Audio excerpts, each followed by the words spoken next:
The work in Congo has, to be honest with you, shattered me, but in that way where you get shattered and something opens in you and you stop being afraid.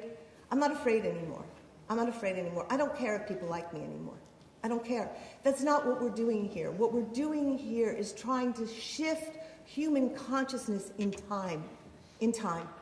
And so I really want to urge all of you to be bolder and to be more daring and to speak louder and to take greater risks, because really, if you take greater risks and you're bolder and you're more daring, everyone around you will do the same.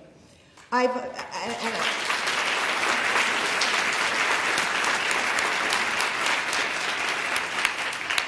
just finished a new book called I'm an Emotional Creature, which I've been touring with the country, and it's really about the secret life of girls around the world, on the planet. It's taken me about 5 years to write.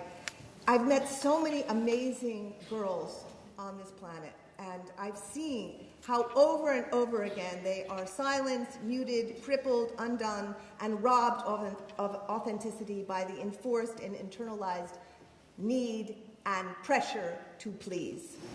I want to talk about changing the verb. I think all of us are indoctrinated with this need to please, with this pressure to please. It doesn't matter who it is that we're pleasing, our parents, our churches, our synagogues, our parents, our boyfriends, our husbands, our girlfriends, our fashion gurus. We are indoctrinated with thinking that the way we will get by in life is making everybody happy except ourselves.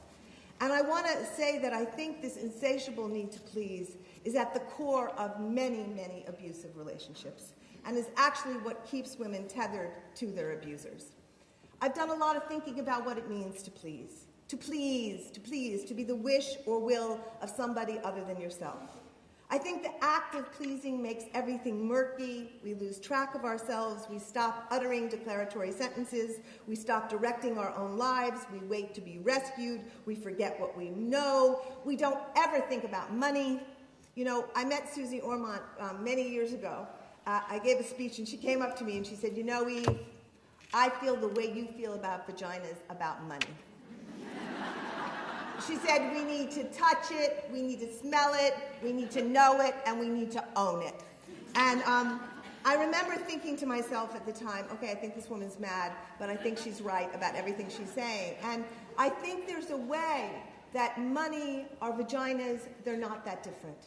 And I will explain what I mean by that. You know, over the course of the years of talking about vaginas, and listening to women talk about how they've never looked at their vaginas or known their vaginas, or they don't know what gives them pleasure, or they don't know what they're like. They're just kind of this mysterious thing that is there, and something happens, and maybe one day we'll figure it out. Women have the exact same attitude towards money, right? They don't know how much is in their bank account. They don't know if they have a bank account. They don't really know what their money does or where their money's going. It's just this abstraction, you know? And that conceptual abstraction, in the same way that not living in your vagina or being in your vagina or being one and knowing how it operates and what feels good and what you want and what you don't want, all of that keeps us out of our power, dependent on other people, waiting for someone else to give us the keys to our car, the keys to our life, and ultimately leaves us rendered powerless at the moments where we need the most power. So I would say, go home and look at your vagina and get your own bank account, and those would be exactly the same story.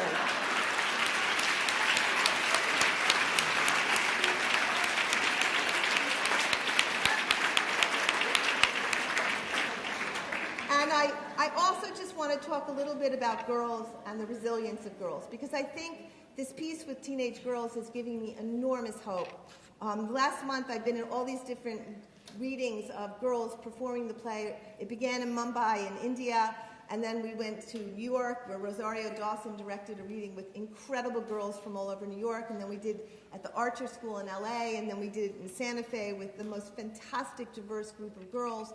And what I'm seeing is the resilience and the power of girls.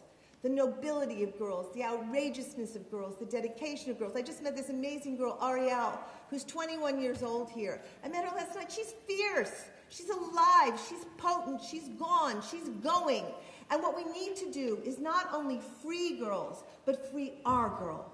Free all those girls inside ourselves that were muted and shut down and censored and told to behave and told to be polite and told to please. And I think if we support the freeing of teenage girls, they will then come and free us. We know a woman's ability to leave or avoid domestic violence is based directly on her level of economic security. But it's also based on her level of self-esteem and her level of knowing her rights and her level of knowing that her voice and her instincts and her ideas and her vision are her own and are respected and are cherished. And if we do that for girls, then we learn how to do that for ourselves. People have been asking me a lot of, what do I mean by an emotional creature? And, I don't know about you, but I grew up and I was very intense. Not a lot has changed, okay? But I was told from the time I was born that I was too emotional, too intense, too alive, too dramatic. I was called Sarah Bernhardt. I didn't know who she was, but I liked her, I was told to calm it down, to shut it up, and I tried for a period of time to make this less, right?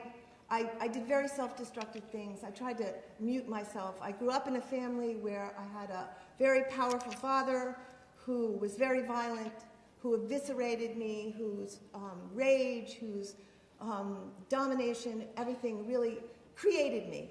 I'm a result to some degree, I'm a consequence of that violence. And that violence was really about muting this because whatever this was too threatening and too scary and too intense for him. And so I tried to mute all this to make him okay. And then one day it occurred to me, really late in my 30s, that this is it. This is who I am. This is the story. I am an emotional creature. I am alive. I am intense. I care this much. We care this much. We are this passionate. And so much of our lives we're told that not to cry, not to be so big, not to care so much. What girls can teach us is we all need to care that much. When you hear about an 8-year-old girl in the Congo who's been raped so badly that she pees on herself because she's a hole inside her, we need to care that much. When we hear about families where women are beaten on a daily basis and they lose their way and they become so depressed they end up in mental institutions where they're getting shock therapy, we need to care that much. We need to be that outraged. So being an emotional creature means that you're awake to both the joys of the world and the passions of the world and the sufferings of the people around you. And we all need to be awake right now, because there is so much crying out for our response and our care and our gathering of community around whatever is happening.